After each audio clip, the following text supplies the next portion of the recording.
This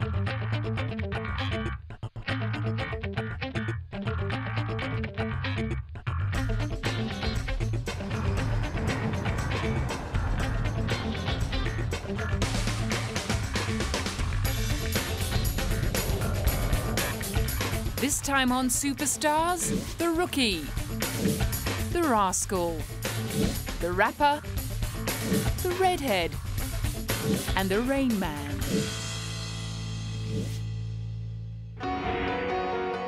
Jodie Foster first crawled in front of the camera at the age of 2, when she appeared in television commercials for Coppertone sun-tanning cream.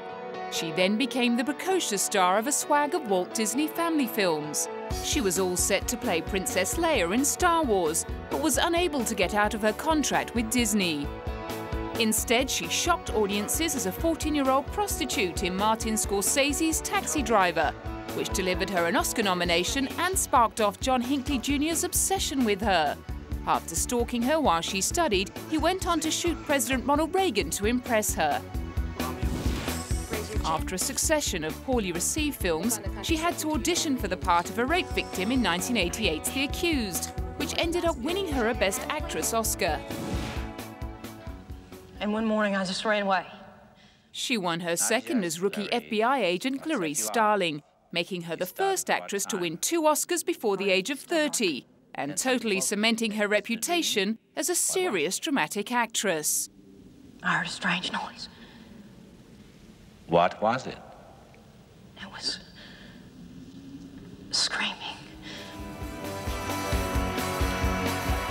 But it's an image she would like to shake. I would love to do more comedies. But I really would, because honestly, I'm a very light person. I'm not a very dark person. But nobody really, I'm not sure anybody really wants me to do comedies. Yeah, and not very many people ask me to. So I don't know about romantic comedies. I mean, sometimes that has kind of a funny connotation to me. I don't really know what a romantic comedy is, but I definitely would like to do more comedy. So if you have any ideas, you can all send them in.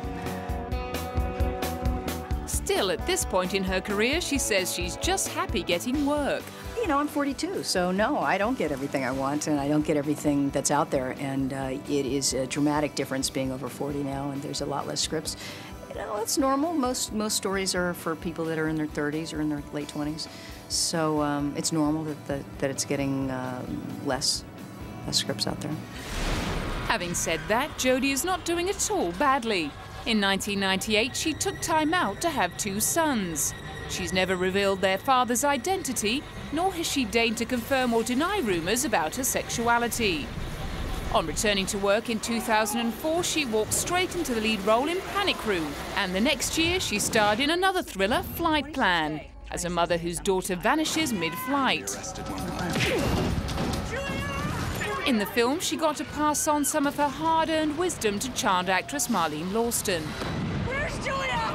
Yeah, it does remind me of when I was a kid. You know, it reminds that vulnerability that they have. They're so open to you, and they're affectionate, and they want to do right by you, you know. So there's a way that you really have to pay attention to how you treat them, I think. And I do have memories of good and bad memories of being a child actor, so I try to avoid the bad ones and really help the kid feel good and safe and happy about the experience.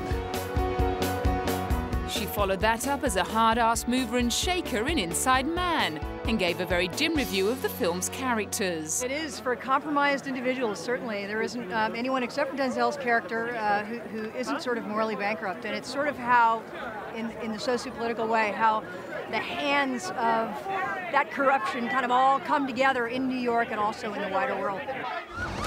Look, Detective, there are matters at stake here that are a little bit above your pay grade. Why don't you just tell the mayor to raise my pay grade to the right level and problem solved? I've been working for 40 years, so I've kind of, you know, I've been there, and I've loved every minute of it, and it's all been great. And there are times where you want to work more, and times where you want to work less, times where you want to be more involved professionally. You know, I had a company for many years. I produced movies, and then times where you want to sit back and say, you know what, I just want to act now. With a Neil Jordan film and a movie called Sugarland coming up, she seems pretty content with her lot. I think so. Yeah, I think so. I mean, I still want to direct films, and I'm involved with that. But I remember when I was a kid and I did 4 movies a year, and that's just not something I'm ever going to do again. Maybe when I'm in my 80s.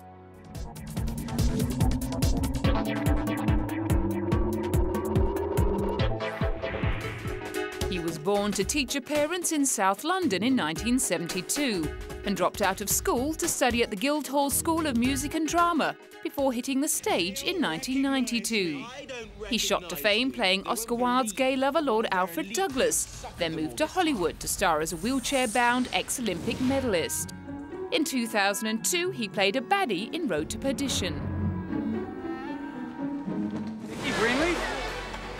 He was also nominated for a Best Supporting Oscar for his role in The Talented Mr. Ripley. This war is lost. He was nominated again for his lead role in 2003's Cold Mountain. Who stayed behind? Are you alive? I pray to God you are. By the next year, he was all over the billboards like a rash, with 6 films scheduled for release. The first of which was Sky Captain and the World of Tomorrow, co-starring Gwyneth Paltrow. He also took on the responsibility of producing the Kerry Conran script with his then-wife, Sadie Frost. Can't hold them off any longer. They're broken through the perimeter. Send reinforcements. Send everything you got. With a film like this, before we had a deal with Paramount, it meant pulling favours, basically. And at that time, because Kerry was a first-time director, we were, I suppose, trying to help him realise his visual dream, and at the same time trying to make it a comfortable place for us to work. Despite his professional achievements, the media have found much more fascination with his private life. Not that he's one to complain. You know, I'm not going to moan. You've got to weigh up the pros and cons, and the pros far outweigh the cons. With his reputation as something of a philanderer, Jude was the obvious choice to play the lead role in the 2004 remake of Alfie, about a charming womanizer whose freewheeling lifestyle begins to unravel. Oh, blimey, I'm so rude. I haven't introduced myself. I'm Alfie. Alfie. Alfie. I'm a blessed man. With the ink barely dry on his divorce papers from Sadie, Jude was taken with the charms of Sienna Miller on the set of Alfie. And by early 2005, the pair were engaged, with Jude reportedly refusing to set a wedding date until the media frenzy had died down. He scuppered any chances of that by having an affair with his children's nanny later in the year. And although they were briefly reconciled, the romance was all over by 2006, leaving Jude time to concentrate on his career. Having passed up the opportunity to audition for James Bond and roles in Batman Begins and Superman Returns, he chose to star in the remake of All the King's Men alongside Sean Penn and Kate Winslet. After being championed by Sean at the 2005 Oscar ceremony, Jude was keen to return the compliment. His commitment to getting it better and better and better time after time, and his own sense of how far he could take each moment, and his commitment to each moment was extraordinary. He was just telling me how he's not going to be good. Hired by a rising Depression-era politician to dig up dirt on his enemies, Jude Law's character Jack Burden taught him a lot. I suppose the element of the character that fascinated me, that I think was relevant to everyone, is his decision to be morally kind of removed from what he does, and therefore feeling like he's not accountable. But of course, stepping back and being silent about stuff is just as accountable as being proactive in a way. Next up, he reunited with Cold Mountain and Talented Mr. Ripley director Anthony Minghella. His role as a landscape architect who gets caught up in a relationship behind his girlfriend's back had critics and audiences drawing obvious parallels with Jude's own life. Crime and urban decay. Our job is, and he acknowledged the similarities. There are certainly, I don't know, there are certainly themes to his. I think I'm like him, I'm always trying to do the right thing. I don't often do the right thing, but I'm trying to do the right thing and trying to learn lessons in life. And so those are maybe similarities. He admitted that being honest, facing up to feelings and learning from mistakes can be a little more challenging for celebrities than for those living their lives out of the spotlight. Well, it's a place we all find ourselves in. It's just not everyone has to do it in public.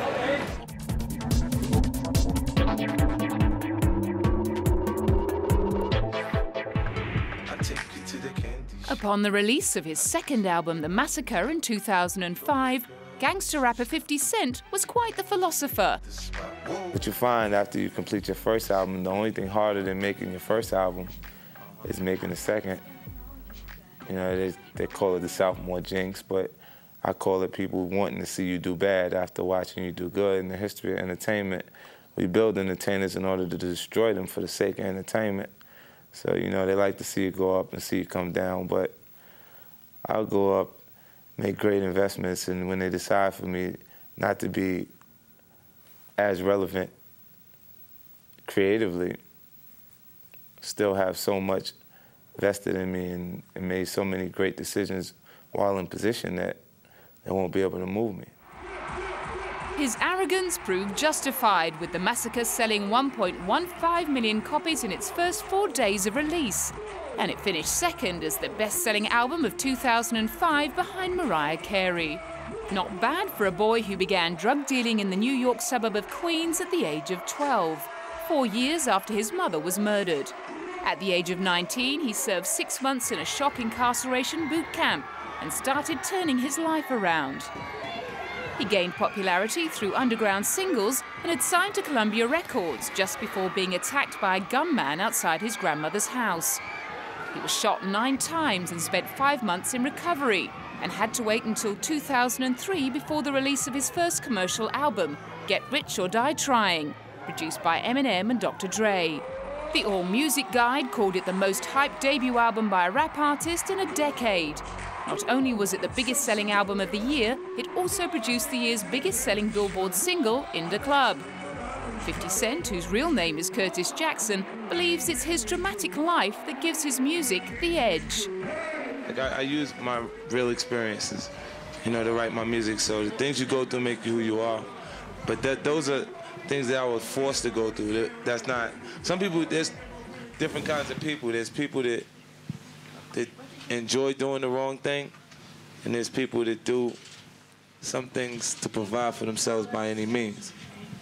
You know, and I always had to maintain being 2 different people because I had to be my grandmama's baby when I come in the house, and then I got to do what I got to do to get by in the street. As well as publishing a memoir entitled From Pieces to Weight in 2005, 50 Cent also starred in the semi-autobiographical movie Get Rich or Die Trying. The film's promotional campaign caused controversy. Posters of the rapper wielding a mic in one hand and a gun in the other. But 50 Cent was unconcerned. If we go to a Blockbuster or a local video store where we can rent DVDs or cassettes, we'll be able to find hundreds and hundreds of references to weapons used on the cover of movies to market the actual film. And nobody had a problem with any of them until they see 50 Cent with a gun, because there's different standards placed on music. If we went into a music store, we wouldn't find many CDs distributed through a major record company that had those images in it. So I understand why they're saying those things, but it's absolutely nonsense. Having started up G-Unit Records, G-Unit Sneakers and G-Unit Clothing Company, 50 Cent flexed more entrepreneurial muscle to release his own video game, 50 Cent Bulletproof, for release on PlayStation and Xbox. There's over 150 tracks on this actual video game. What I did is I took everything that I put out for promotional purposes, we remixed it, and I recorded some new music for the actual game because I wanted to have some things that was brand new on it. And I'm excited by it. Like, while I'm touring, I got a chance to see how, you know, relevant it would be to be a part of gaming. As a form of entertainment, we travel from state to state, city to city, sometimes from country to country, but we're on tour buses for long periods of time, and they play the video game for hours and hours. But no matter how many pies he dips his fingers into, he never moves too far away from the music. I want them to remember me, you know, for being a great writer. You know, all of the other things are not really important to me.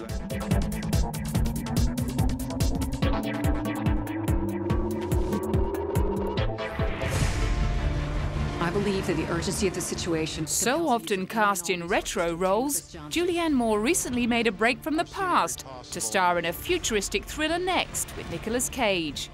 It was a challenge she relished, although she wasn't completely convinced of the plausibility of the film's plot. A major catastrophe. Born plain old Judy Smith in North Carolina in 1960, a name change was forced upon her by the Screen Actors Guild, which already had a member of the same name. She began starring in feature films in the 1990s with small roles in The Hand That Rocks the Cradle and The Fugitive. She cranked it up in 1997 with an Oscar nomination for her part in Boogie Nights. No, they're Italian. So you like my shoes? By 1999, she was all over the big screen like a rash, starring in 5 films including Cookie's Fortune, An Ideal Husband and Magnolia. Did you understand? There's no one else. No one else. The character. Hello. Is this Clarice? In 2001, she took over Jodie Foster's role as FBI agent Clarice Starling in the Silence of the Lambs sequel, Hannibal. And in 2002, she scored 2 Oscar nominations for Far From Heaven and The Hours. Having played 2 repressed housewives on the trot, she was only too happy to be a working mother in real life. I don't think it's any different for me than it is for anybody else who's got a job and kids, you know? I mean, it's always tough to juggle it, but I wouldn't have it any other way. I feel very fortunate that I have my children and that I have a job, so. Cup of coffee? Due in court, 45 minutes. Closer in the drive. The following year, she played a lawyer opposite Pierce Brosnan in The Laws of Attraction. Director Peter Howitt was glad to help her break the housewife mould. I think Julianne is very pleased to get a chance to show another side of herself, as indeed I think Pierce is as well. Actors get boxed off in categorically so easily and so quickly, and someone like Julianne, who has shown such amazing superlative skills as a drama tragedian, as she calls herself, over the last couple of years, has many other gadgets and skills in her box of tricks. Despite director Peter Howitt's confidence in her ability, Julianne was far from complacent. Every time you do a movie, you know, or I think to myself, I don't think I could do this, or I can't figure this out, or what was I thinking that I said yes, you know, because you're sure that you kind of can't figure out how to do it. So it's always challenging and interesting to start, and to do something like this, which is very different than what I have been doing, has been kind of thrilling. You know, scary, but thrilling too. Mrs. Ryan, congratulations. But in 2005's The Prize Winner, she tied the apron on again to play a mother of 10 who supports her family by writing prize-winning jingles based on the memoirs of Terry Ryan. I think we should split up. Okay, I'll take the frozen section. You two take the European food aisle. What do you want, hon? Oh, caviar. Expensive things. The good stuff. Nothing ordinary, huh? Gotcha.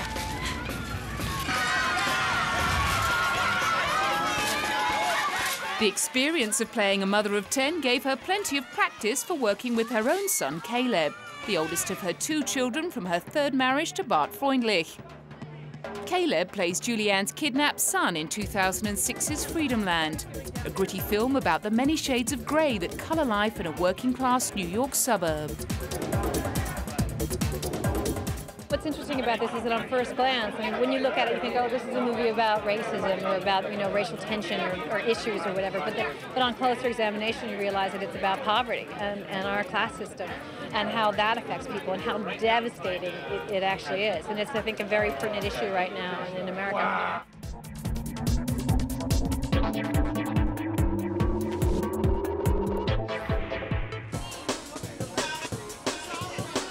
Dustin Hoffman may have won 2 Academy Awards for Best Actor, but he has no delusions of grandeur about his part in the filmmaking process. There's 2 things that we know as actors, as film actors, that makes us different from other artists. We are not in control of our performance. We do take after take after take. The director says he wants this color, this color. And then he goes into the cutting room and he decides which takes and which colors and ultimately what your performance is going to be. During their stint as young actors at the Pasadena Playhouse, Dustin and Gene Hackman were voted least likely to succeed by their colleagues on account of their unorthodox looks. Dustin proved them wrong by winning Oscar nominations for The Graduate and Midnight Cowboy in the late 60s. He opted for a string of small-budget character-driven films in the 1970s, such as Little Big Man, Straw Dogs, Lenny and Marathon Man. I just gotta call the office. But he had to wait till the 1979 tearjerker Kramer vs. Kramer to bring home his first Academy Award. The film also won Best Picture and Best Supporting Actress for Meryl Streep. It's all right. You like your French toast crunchy, don't you? Well, yeah. In 1988, he won his second Best Actor Oscar for Rain Man, in which he betrays absolutely no emotion as the autistic savant brother of a car salesman played by Tom Cruise. Hear the word of the Lord. After starring in a raft of big-budget crowd-pleasers like Hook and Dick Tracy in the 90s, Dustin started reassessing his choices. First cigar, a couple of beers. It's changed because I'm getting older, and so the kinds of parts have changed that are coming toward me. And now I feel the most liberated, because now I say I don't care about anything. I mean, I care, but what is going to be the deciding factor is who I am working with. Oh, Johnny Depp is in the movie. I never worked with him. I want to work with him. And the director is Mark Forster. He did Monsters Ball, a young man from Switzerland. I want to work with him. Brad Silberling went through something like this. I want to work with him. As well as working with Brad Silverman on Moonlight Mile, he finally got the chance to share the screen with old friend Gene Hackman in Runaway Jewelry. He also teamed up with fellow Hollywood legend Barbra Streisand to play Ben Stiller's folks in Meet the Fockers, although the filmmakers narrowly avoided having to change the title. No, we always said fucker. We used the, and the studio would not let them use the title, I don't know if you know it, until he found a family that was named Focker, and they had to go to Canada. And they found a Canadian family that was named Focker, F-O-C-K-E-R. And then they found a family that, there are a few families called Fokker, which was the Dutch. There's a Dutch, you've heard this? It's spelled F-O-K-K-E-R, Fokker. But what kind of excites me more than anything is that they actually found some fuckings. He was also persuaded to sign up for the offbeat 2004 comedy I Heart Huckabees, despite being a little baffled by the plot. I didn't even understand the script that much. I had the director come over and read it to me, and he said, well, don't you know about this person? Don't you know about that person? I said, I never went to college. I never took a philosophy course. He says, well, do you know what about existentialism? Not really. So since then, I know a little more than I knew originally, and I believe it with all my heart. And that is the notion, I mean, this is a comedy. This is a comedy that gets their laughs out of the question, is what we think is real, and what we think is absurd, or is it flipped, which is what the existentialists say. What are you talking about? He did mention that. Whether or not he got it, he still turned in a hilarious performance as an existential detective opposite Lily Tomlin. Quote, you need to get people to like you to be successful, to get things done in this world. Can I come to work for you? My nose. He took a little time off from comedy to play Perfumia Baldini in the big screen adaptation of Patrick Susskind's novel Perfume. The soul of beings is their scent.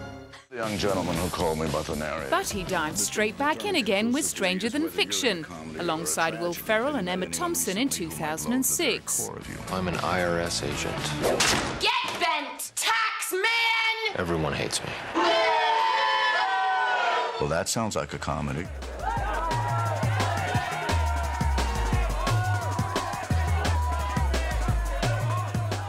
And there's plenty more light-hearted projects in the pipeline over the next few years.